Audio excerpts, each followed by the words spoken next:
Ahead on Newsroom WolvHaven, another busy month in Parliament. EEE's new leader pledges brighter future for the party. We'll give a recap of Pride 2020, the official stated opening of Parliament, and the server moves to a new machine. I'm Matthew Tofu in One North, and you're watching Newsroom WolvHaven.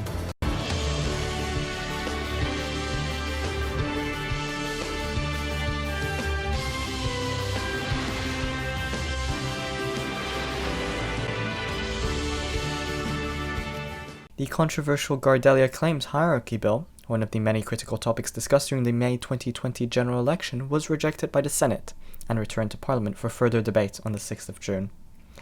The bill, which aims to add a ranking system of claims in Gardellia, based on development and effort, was previously passed on the 30th of November 2019 with 8 ayes to 2 noes. As stated by United WolvHaven Deputy Leader Baymax 1020, quote, "The bill will be rewritten, and we will be putting an amended version of the bill in this channel as soon as it's complete. As of now, the amended version has not yet been released." The OFCORP Enhancement Bill, originally proposed by now Citizens for Democracy MP Xi Jinping, also known now as Bowling for Soup, had been reintroduced into Parliament following its opening. Amendments were then proposed by the proposer, leading to a vote of 14 ayes to 0 nays. A day before voting, Honest and Green Party MP number _21 participated in the debate, emphasizing how the bill appeared to add more workload on the staff. Planck then responded by asking number, quote, "Why did HGP intervene only now first?" and advised the HGP to read the bill properly. The two MPs then went into further details, specifically on the usefulness of the bill, its informational aspect, and the workload related to staff and volunteers. On the 20th of June, the bill was passed unanimously with 15 ayes.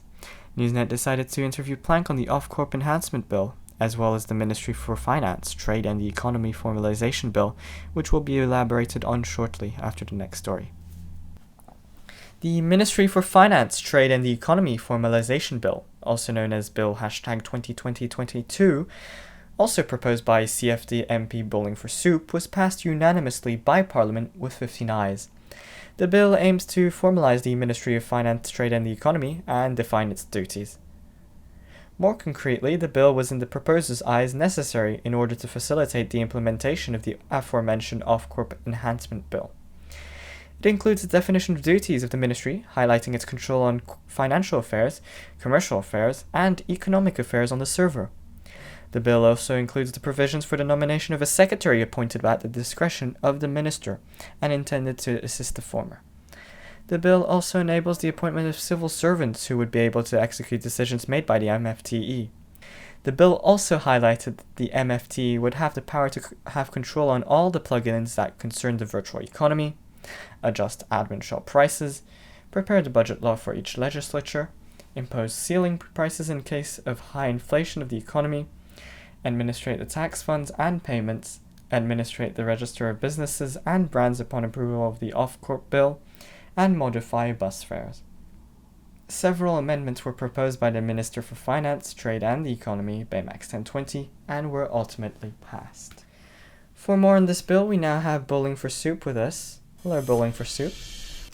During the debate for the OFCORP bill, Baymax 1020, the Minister for Finance, Trade and the Economy, mentioned that the MFT did not formally exist. Is this why you decided to create the bill to fulfill this?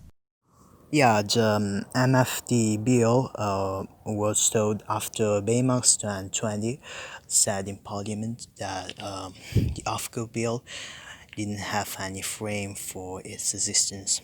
Due to that,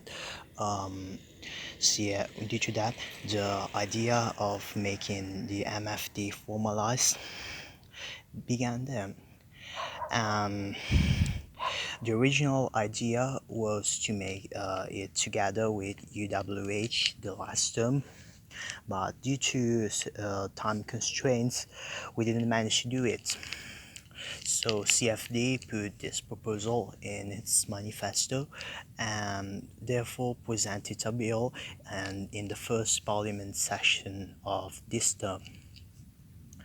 The bill passed, and we are really glad of that. We can look forward um, to its implementation. Personally, as for what concerns the whole of the CFP, I'm pretty satisfied of the result um, because um, because I believe that the sole fact that the bill got 100% approval from the chamber, well, actually not exactly, because there were two abstain votes from HGP, means that this bill was really necessary. And CFD is proud for having brought this bill into the chamber. What are your thoughts on the OFCORP bill being passed after having previously been put on hold? Are you satisfied with its current state? What concerns is that the OFCORP bill, we are very proud of it, because we have given a powerful tool to the business owners to protect their interests, and also for the player to be informed about various brands that are around our server. Do you have any words from on behalf of your party that you would like to relay concerning these two bills in general? CFD is pretty satisfied for the results of its first two bills for this term, and we will go forward to bring what we promised in our manifesto. I'd like to thank Newsnet for giving us the possibility of this interview. Thank you very much. Moving on, the Appeal System Standardization Bill, proposed by Quartzy, leader of the People's Party of WolvHaven, was proposed on the 6th of June with the aim to move ban appeal applications from an email-based system to one that utilizes Google Forms. United WolvHaven Prime Minister CM Raiders opened a debate, stating that the bill did not take into consideration Discord accounts from players who do not have one or are banned from the WolvHaven Discord, and that essentially the current email system was already efficient enough. An amendment tabled by Quartzy was proposed after the absence of a tab to add reasoning of the appeal, which was mentioned, as well as another motion proposed by the HGP member Caden 303 to remove Section 2E, a tab that would allow for extra notes to be added. United WolvHaven MP MindBuilder1223 commented on the latter's amendment, saying, quote, "unnecessary amendment by an unnecessary member," which he then apologized for. The bill was later rejected after an extremely close vote of 8 ayes against 9 nays. Newsnet spoke to Quartzy for more on the bill. Hello Quartzy, can you tell us your reasons for proposing this bill? Why did you feel that this new system would be better compared to the current one? The main reason I proposed this bill was because it mainly seemed out of place. We have all these ways of applying and appealing via a standardized process in Google Forms for many things, whilst the ban appeal was for an email, which, like I said, was out of place. Therefore, I believed it was in my best interests to propose a bill that would set a way to standardize it and allow for benefits such as easier tracking. What are your thoughts on the bill's rejection? Indeed, the bill didn't pass. And I think it was mainly that some people just viewed the bill as unnecessary. However, there are contradicting opinions from other players, so I will be bringing back this bill in the near future, since some people see that the bill, in all honesty, might be helpful. Will your party consider amending the bill and resubmitting it to Parliament in the future? As a result, my party will amend the bill and resubmit it with improvements in the near future. Thanks for that. The Gardellia Air Transportation Improvement Bill, Bill #2020-25, proposed by independent Adipug, was withdrawn and was not voted on.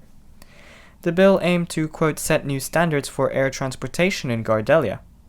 Concretely, the bill set requirements such as passenger planes having to have at least one pair of emergency exits in addition to main doors and life vests, while cargo planes were required to ensure that cargo be tied down with straps and that the cargo have 1 meter clearance from the walls of the aircraft.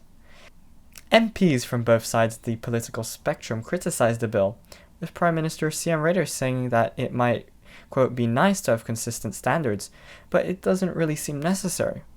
EEE MP Wilson agreed with the Prime Minister's points and pointed out that it was, quote, somewhat dangerous to have standards for emergency situations to planes, as that somewhat descends us into complete, quote, role-play territory. Citizens for Democracy MP Bowling for Soup also chimed in, saying that the bill was unnecessary as it, quote, does not give any real advantage to people, if not red taping them doing from certain things.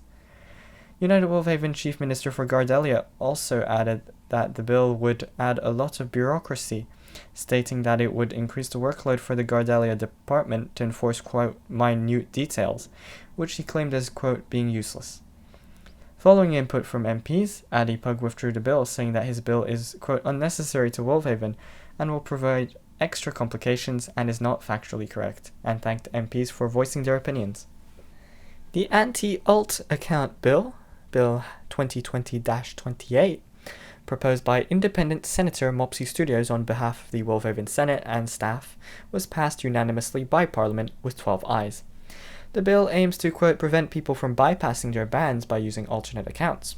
More concretely, the bill provides statutory permissions to allow staff to allow them to ban confirmed alternate accounts of previously permanently banned players. The bill was fast-tracked by Parliament due to the urgency of the matter and was voted on 48 hours after first reading. And our last item in parliamentary business, the WolvHaven Extended Server Development Bill, Bill 2020-24, proposed by server admin Nicholas, was passed unanimously with 10 ayes. The bill aims to, quote, establish the Development Commission and to make consequential amendments to certain other acts. More concretely, the bill formalizes the management of server-level infrastructure in the entirety of WolvHaven. The WolvHaven Development Commission, also known as DevCom, is under the office of the President and has various responsibilities such as the research, development, testing and deployment of new Minecraft server features, fixes, and functionalities, the research, development, testing, and deployment of new WolvHaven technical infrastructures, such as new plugins to provide significant financial boost to the economy, and operating, maintaining, and facilitating the WolvHaven test server. Separately, bills proposed during the second session of Parliament this month will be covered in next month's edition of Newsroom. And we're now joined by Chloe for the rest of the news. In a bid to increase server performance, admin Nicholas announced on the 13th of June that the server would migrate on the 15th of June to a new server machine. The new machine, which Nicholas owned himself, replaced the previous server machine, which was located in France. Among the new machine's advantages, players have seen a notable increase in TPS, and consequently, some of WolvHaven's automatic metro lines would be able to be reactivated. Testing showed that up to 6 metro lines would be able to run without negatively affecting TPS. Following the upgrade, users in Asia saw an increase in connectivity. However, European players have since experienced worse connection due to the server no longer being located in the same continent. American players appear to not experience any noticeable change. And Chloe, there was a high-profile departure from the server. That's right. EE's founder, BlueTheGiantNoob, resigned from his position as MP and left the server following a corrective work order given to him by President Silverwolf on the 18th of June. The president explained that Blue would be given a, quote, staff internship following claims by Blue, which led the president to believe that Blue, quote, thinks he can handle the job of staff so well, and that following accusations by the EE founder that staff, quote, only take action when it is convenient. Blue was required to complete a full Gardellia abandoned claims check for the Gardellia department in 9 days and was given all the required tools and documents necessary for his task. The president also added that Blue would receive 2 warnings should he not complete the task and 3 warnings should he not even try to attempt his given task. On the 20th of June, Blue posted a message in #Parliament saying that he was, quote, sick of the hate, sick of being forced into slavery, and sick of everything, and that he was resigning from his position as MP and wished the server a goodbye. In accordance with the WolvHaven statutes, EEE member Wilson took Blue's place. Wilson pledged to, quote, make some important changes to the party, such as renaming the party itself, and hoped to create a brighter and hopefully less controversial future for EEE. On the 27th of June, WolvHaven celebrated Pride for the first time in its history. Chloe gives us a report on the day's events. This year's Pride celebrations hit off successfully on the 27th of June. Pride 2020, the first of its kind in WolvHaven history, started its origins over 2 months ago, on the 15th of April. The excited exchanges between members of the WolvHaven community, including some of the prominent LGBTQ+ players such as MindBuilder1223 and server admin Josh, had then led to the widely anticipated Pride 2020 event into fruition. Here is Newsnet's rundown on the series of events. The event was announced to include a Pride parade with player-contributed floats, a music festival, as well as MindBuilder1223 in drag. Gardellian towns were encouraged to decorate in the spirit of Pride. The WolvHaven Discord server, as well as many other company servers and players, changed their icons and profile pictures respectively to show their support for Pride. Preparations for Pride 2020 started slowly but surely, with more contributions to the parade being added closer to the event itself. Main organizer Crazy Shark Gaming, former main organizer and builder Little Doggy 2, builder and design assistant Ohuhu, and fireworks and display engineer Perfect Trains were credited as the major contributors for the event. Several other players had also contributed their own float to the parade, many of which represented specific identities and sexualities.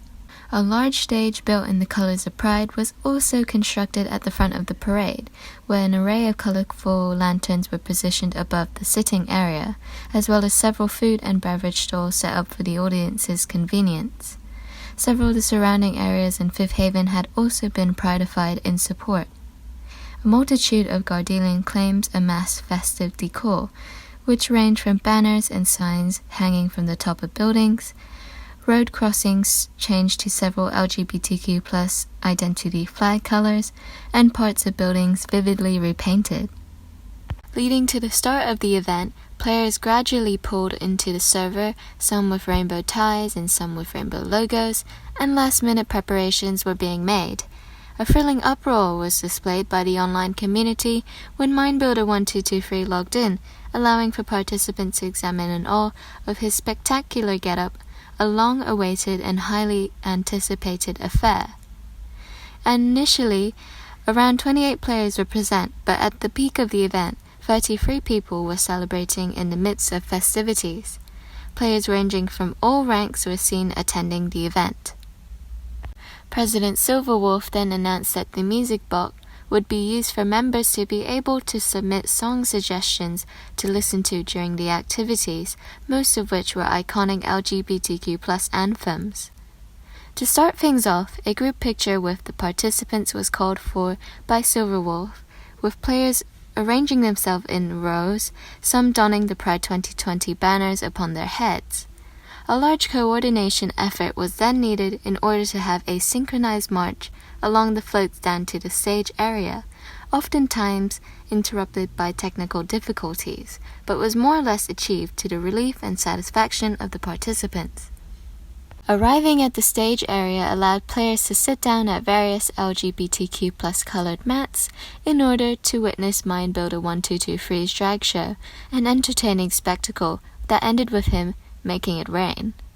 Next was a chance for everyone to party on each float. A total of 31 floats were lovingly made, starting from the back with Newsnet's very own mock-up Pride Studio float to Vincent LUMC fans' Duran Pride float. Many fireworks were used in place of snowballs and tridents to minimize damage to floats, which made for a very laggy but enjoyable partying experience overall. Returning to the stage area, the grand fireworks display and beacons were turned on. Multicolored fireworks illuminated the night sky and staged a fabulous phenomena, whilst beacons ranging from all hues shot through the clouds, creating a rainbow line as a result. Last but not least was a speech by Crazy Shark Gaming as the organizer of the event, dubbed by Vincent LUMC fan.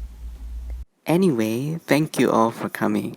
I have really enjoyed the first WolvHaven Pride event and hope to see and attend more in the future. I love how diverse WolvHaven is, and I wish that we all had a happy Pride month and had a fantastic Pride event. Anyway, let's party and see some stuff. Other members took the opportunity to share their thoughts as well. Wherever you all are, you might not be accepted, but you have us here always supporting you and loving you for who you are. So, go spread the love today and love you, because love wins. So everyone, no matter who you are, you will always be treated fairly. I'm actually bisexual and a lot of my friends don't know that, but at least the WolvHaven community is accepting to LGBT people. Hey my lovelies, I would just like to say a few words of honour to those fabulous people who have organised the event. It really shows the best of our community. And all the kings and queens before us today attending the event, I came out earlier this year on the server in a partially drunken shouty state. I'm not sure how serious people took it at first. Seeing as I was telling everything like I am a fucking raging homosexual. But I am just so pleased to see how many people have felt free to express themselves over the recent month, which has culminated in this event. So I hope that this becomes a regular thing. I support every single one of you here who have decided to be your true selves. Slay Queens, good night. But all that matters is that everyone has taken so much courage to enjoy each and every moment we are celebrating our pride here. Each letter is unique. L for lush, G for gorgeous, B for beautiful, T for tantalizing, Q for quality, I for integrity, A for astounding, and last but not least, plus in A++. Thank you to Vincent LUMC Fan and Grass Jelly for dubbing. The president himself also made a speech, which he had done so through the WolvHaven Discord server voice chat rather than through text, where he thanked everyone for contributing, participating, and making the event a success. A short interview conducted with Crazy Shark Gaming was also done during the event, again dubbed by Vincent LUMC Fan. Hello Shark, thank you for agreeing to be interviewed here in Newsnet's little Pride studio. To start things off, why did you decide to fill Little Doggy 2's spot after he resigned from being the lead organizer of Pride 2020? Well, Little Doggy 2 decided to nominate me to take his spot, and I accepted it as I thought he's a good guy and he definitely needs a break. And I was honored to be the organizer, as I've never been to a Pride event in real life, so getting to host one like this is amazing. You seem to have been enjoying yourself. Has Pride gone to your expectations? Mostly, well, other than a bit of technical difficulties here and there on my end, it went as I wanted it to. Well, that's nice to hear. What's your favorite thing that has happened so far? Oh, my favorite thing was the group picture. Yeah, a lot of pretty pictures came out from that. And so, last question. Will we be seeing you organizing Pride 2021 next year? If Civil Wolf wants me to, I'll definitely help organize Pride in 2021, as I really enjoyed doing it this year. Thank you again, as well as to Vincent LUMC Fan for dubbing. Pride 2020 event had ended successfully with a positive reception. Many members expressed their anticipation for a potential Pride 2021. Newsnet hopes that everyone has had a happy Pride Month for celebration, and that no matter what situation you are in, you are supported by the WolvHaven community, and that you are free to express yourself in the most comfortable way you would like to. Moving on, Chloe, a new session of Parliament was opened following last month's elections. Yes, indeed. A new term of Parliament was opened by the President on the 6th of June 2020. Here are some of the highlights from our live coverage. I will be glad if members will join me in the ceremony.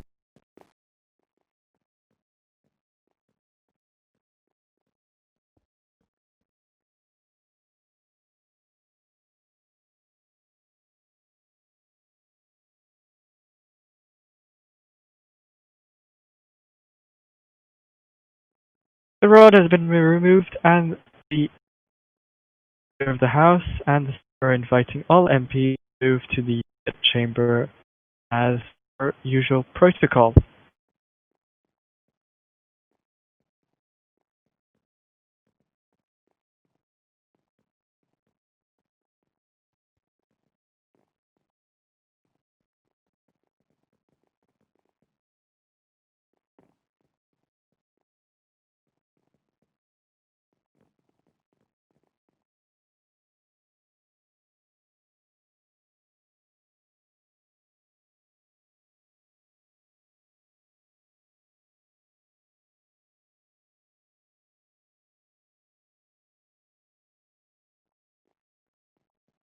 The Leader of the House is setting up the rod.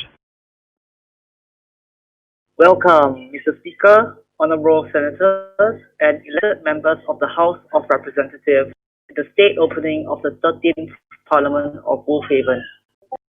This has been an election of many records in WolvHaven's rich 9-year history. As the polls closed on the 31st of May, we all awaited the result of this election's reignited and intense debate. The first snap election called has seen an unprecedented amount of votes cast during the election, and the first female Prime Minister in WolvHaven's political history was also sworn in. It is also very apparent that the future of WolvHaven politics remains to be forever evolving and unpredictable. The citizens of WolvHaven have spoken and they have cast their vote. Now, with increased importance on citizen communication, my government seeks to continue its work on improvements throughout the WolvHaven server. My government has pledged to continuously improve WolvHaven for the greater good.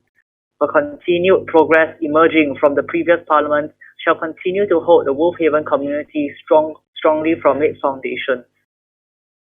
Fifth Haven, rewards for contribution. My government proposed a bill to compensate builders for their work last term, to provide an incentive and encourage more development in this work.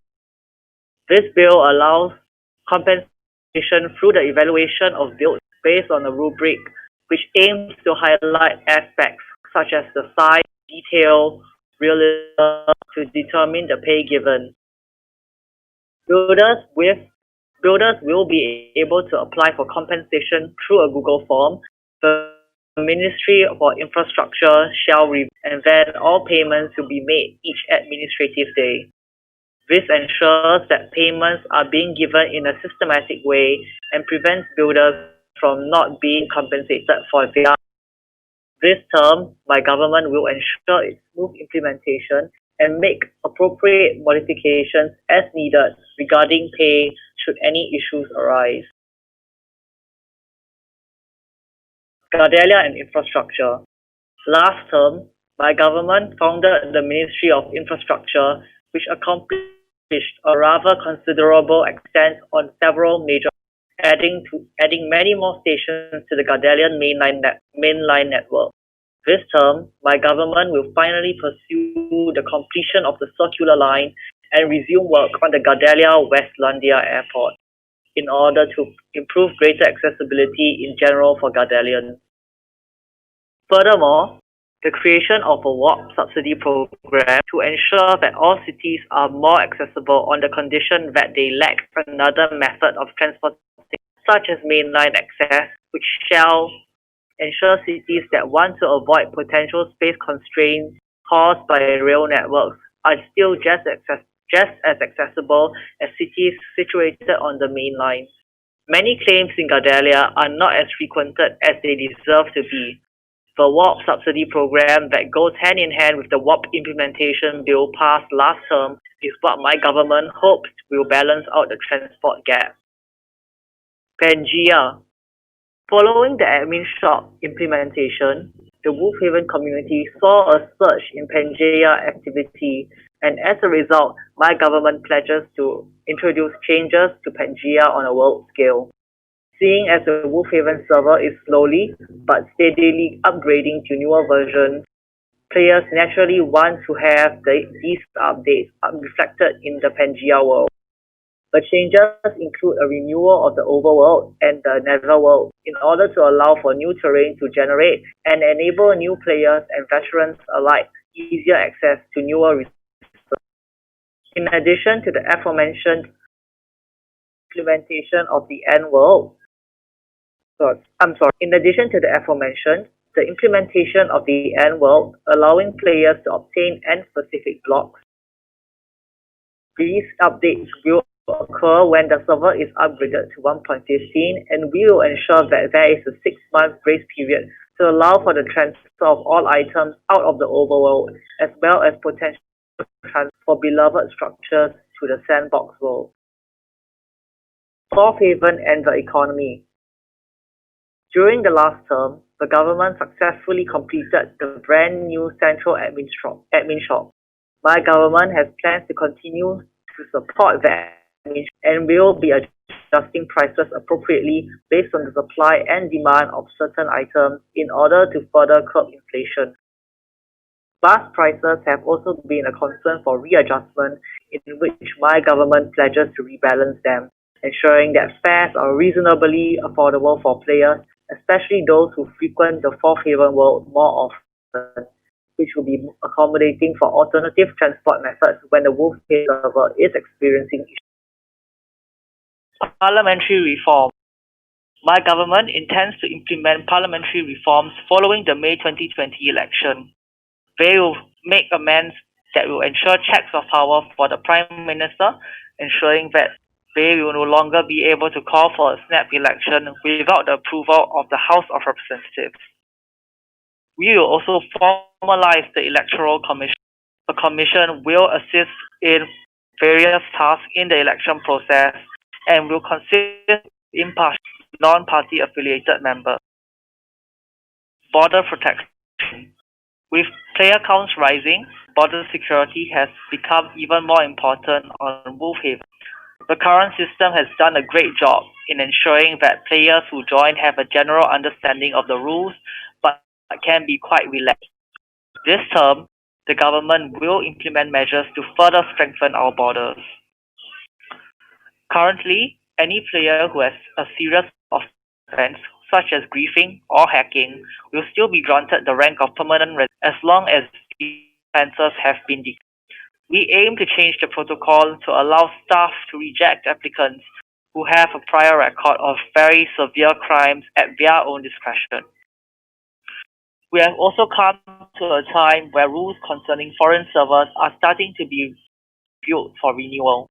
My government will be implementing a policy which aims to relax the rules about mentioning foreign servers so that casual mentioning in a conversational context is less of a grey area.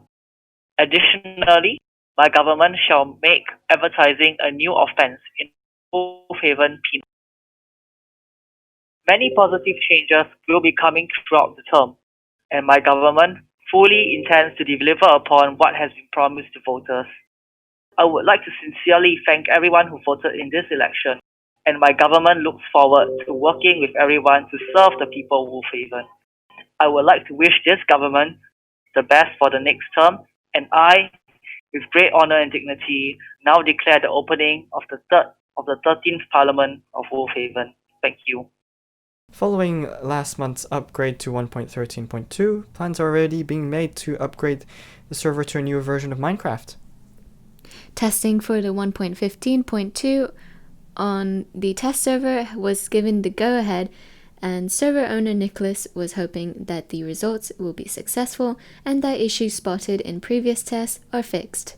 Nicholas also said that should the 1.15.2 performance be considered satisfactory, an upgrade to the newer version would be highly probable in the near future. Still ahead on Newsroom WolvHaven, number 21 makes an emotional statement. The server suffers a spam attack. Stay with us here on Newsroom WolvHaven.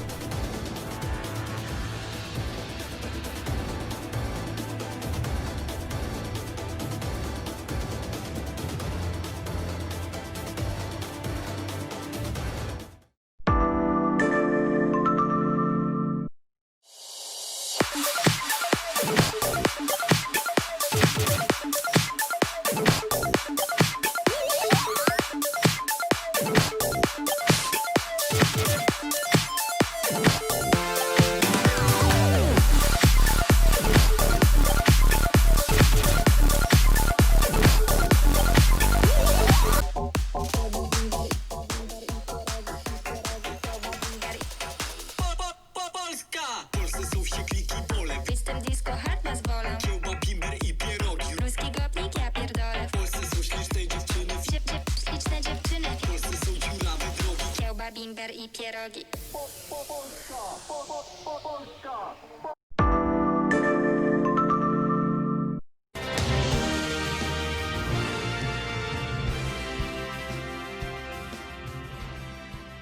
Welcome back. On the 26th of June, in the WolvHaven Discord's general channel, Honest and Green Party MP number 21 shared an emotional statement in relation to his personal feelings concerning the behavior of the community in recent times.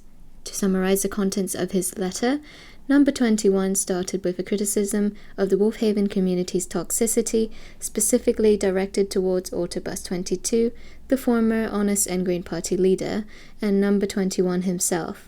He shared his side of the events during the May 2020 general election, how other members of the community, quote, mocked or, quote, attacked Autobus 22 to the point where the two of them felt very emotional about it, as well as it affecting their mental health greatly.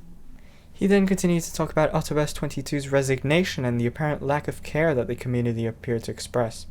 His main point, to criticize the community's toxicity, was furthered when he alleged that certain, quote, high-ranking positions, such as architect and staff, contributed to the toxicity by affecting the public view of a WolvHaven role model and exhibiting certain toxic behaviors such as, quote, ganging up on someone or, quote, ignoring claims, to the point where he did not trust staff enough to voice his concerns. Number 21 also compared the type of toxicity allegedly displayed in the server to be similar to Mussolini's black shirts and the fascist movement's level toxicity, and encouraged the community to try and speak up about these matters instead of keeping quiet. This particular comparison caused some unease among certain members of the community, according to sources who wished to remain anonymous for fear of being perceived as insensitive. The following day, President Silverwolf responded with a letter thanking number 21 for his thoughts, acknowledging the issues with the community, and in particular the May 2020 general election. The president emphasized the measures employed to try and decrease discourse, such as new campaign regulations, and how staff will continually monitor these changes to make improvements. While he acknowledged certain faults and shortfalls of the staff team and the new help-up ticket system, he highlighted that the staff's role is limited in some capabilities and that compromise between conflicting parties was needed. Providing some perspective, the president also highlighted that Autobus 22 was also very, quote, adamant about his point of view and would often, quote, heavily insist on his position, and underlined that past run-ins with the ex-Honest and Green Party leader would need to be looked at as well. He cited examples such as his dealings with the Cross Eastern project, which left an impression on some members that Autobus 22 is, quote, difficult to work with. The president also emphasized that while, quote, even Autobus 22 acknowledges that he is, quote, stubborn at times, it would be his own decision whether he, quote, wishes to act on it in order to improve his relations with other players. Newsnet would also like to highlight that President Silverwolf's direct messages are always open for staff-related complaints. Moving on the 9th of June, the server experienced multiple spam bot attacks. Newsnet would like to remind you of what to do in the unlikely event of a server attack. Remain calm and do not panic. Ignore the attacker using the /ignore command. Tag staff in the emergency 000 channel and send screenshot evidence if requested. If no staff is available, use the /c policing command. In response to the recent spam attacks, server admin Mopsy Studios announced that an anti-bot capture plugin was now installed on the server. The new plugin requires all new players and visitors to complete a captcha upon joining the server. Also in this month's news, Chloe, a resignation from the staff team. Indeed, moderator Cooper Chan resigned due to his studies. Newsnet would like to thank him for his many years of service. And that's it for this edition of Newsroom WolvHaven. Thanks for watching. Stay tuned for next month's edition.